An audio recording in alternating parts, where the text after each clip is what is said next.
You know how sometimes when you're browsing Amazon and end up spending $30 on something useless? Well, Elon's no different. Except instead of spending $30 on something useless, he spent $44 billion on Twitter. But looking at BTS details at the Twitter headquarters coming to light, I feel like things aren't going to end well for him. Yes, I think that impulse buying Twitter is something Elon shouldn't have done. Think about it. His plate's really kinda full right now. He's managing SpaceX, Starlink, since it's a subsidiary of SpaceX, Tesla, Neuralink, and now Twitter. I know he's known for being able to pull off difficult things. I mean, despite everything, there's a reason Tesla's market cap is above any other car manufacturer in the world. On top of that, he's genuinely solving lots of humanity's problems, like, making wireless internet more accessible. Wireless. All you'll need is a dish. Anyway, here's the thing. Twitter is turning out to be extremely difficult to run. Not only was the company in debt, but it's genuinely really difficult to make money out of. To boot, Musk literally overpaid for the company. Now he thought it was all gonna be easy. He's gonna swoop in, he's gonna unban a few people, and he's gonna end up making money. But nope, that's just not how it works with Twitter. For some reason, it's one of those social media platforms that don't really have a lot of users, like compared to Instagram or Facebook, but it's highly influential. So once he got in, he realized something. Twitter is like a flaming dumpster rolling down the street. And no, that's not how I feel. That's literally what Dave Rubin, host of The Rubin Report, stated on Fox and Friends. So here's what happened. Dave went to Twitter's headquarters in San Francisco and stayed there for 48 hours. He did that to kinda see what's been going on with the platform and how everything's running. And that's when he compared the tech giant to a flaming dumpster. Things are that bad, huh? He goes,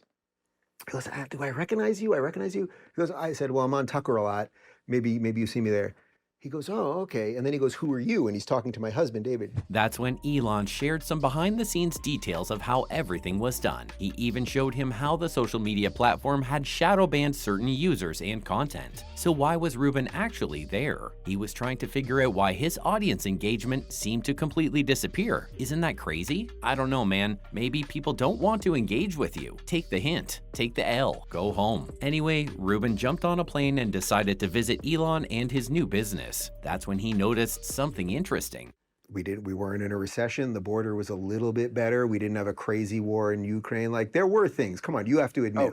I get it. He also went after you personally. People were working way past midnight. Yeah, things haven't been easy for blokes working in the company. He noticed that many people were working way past midnight. And of course, as we all know, many were sleeping in their offices as well. So on his first night at the office, Rubin talked to Musk about the fact that he was worried he was being shadow banned and all that. That's when Elon told him that he's had a very long day, so if Dave absolutely needs it, he will stay. Otherwise, he preferred that they have this conversation in the morning. Interestingly, this really impressed Rubin, who noted that the world's richest guy was willing to stay and talk to him despite working his butt off all day. But then luckily, Rubin got his answers. He found out that Twitter was built to suppress certain voices and elevate others. So I actually don't want those things taught. I think that Douglas could probably explain this a lot better. I mean, the T thing is completely just dysregulated the entire conversation here. Though apparently, Elon Musk has claimed that the entire way that Twitter designed its algorithm was to suppress certain opinions and certain voices. Meanwhile, it was supposed to elevate certain other opinions. This whole thing is actually why he bought the platform, stating that he believes in minimal moderation and he believes that everyone has the right to free speech. And this is exactly why he's gotten engineers from Tesla and SpaceX to help him do what he described as a big job. Now, here's the thing. Elon feels that in the 2023 world, Twitter is essential, so he believes that it's unfair that the platform suppresses opinions that are sometimes considered too right-wing. At the same time, Musk's pretty convinced that some of his current employees have been doing bad things. Now, he didn't specify what he meant by bad things, so it could literally range from stealing their coworkers' lunch to fraud. But wait, how does Twitter know what voices to suppress or what voices to elevate? This is where the code code comes in. Alright, look, many of you might not be coders, neither am I, so I'll use the simplest explanation that was given by none other than Elon Musk himself. Elon claims that looking at code is like looking at a tiramisu layer cake. You fix one layer, then you realize there are problems with the layer underneath, and this goes on. So now, Elon told Rubin that left-wing activists working at these big tech companies have mostly written the code, and they've added algorithms to support their views in the code. And that's why all of this is so messy. So basically, this is what's going on at Twitter, and this is what he's trying his best to fix. He basically wants to make the platform fair for everyone, regardless of their politics. But that's not all. There are apparently tons of other changes coming to Twitter as well. And the biggest of them all, Twitter might end up becoming a payment platform. The only tweets that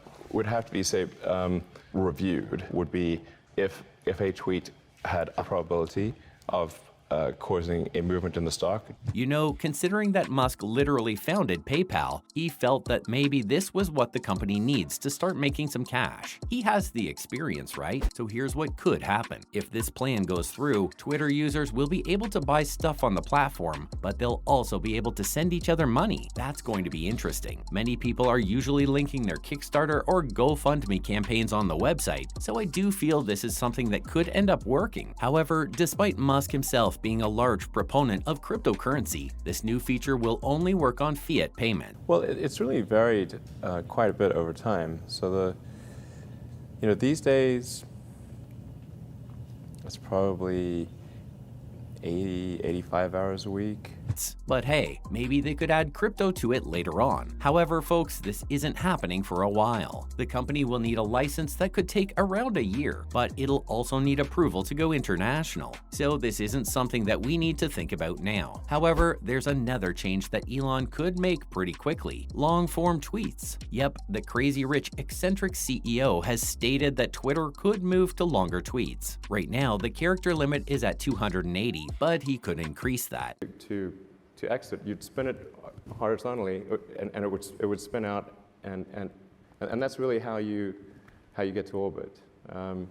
However, isn't that just going to make the platform boring? The reason why the world looks to Twitter for their news is that people have to use 280 characters to say whatever the heck they need to say. No exaggeration, no opinions, just straight up updates. I don't know about you guys, but I'm kinda against it. I think the platform will lose its charm. However, there's another change that he wants to implement, and you know what? I support that 100%. He's gonna get rid of spam bots. So all real humans might need authentication once Elon decides to move forward with this whole plan, and that's because he stated that spam bots are the single most annoying problem on Twitter. And you know what? He's not wrong. They really are annoying, and they kinda take away from the charm too. Now, some bots are good, such as Picasso, a bot that lets you take a screenshot without all the clutter, such as the like and retweet button. So these good bots can stay, yes, but the rest have to go.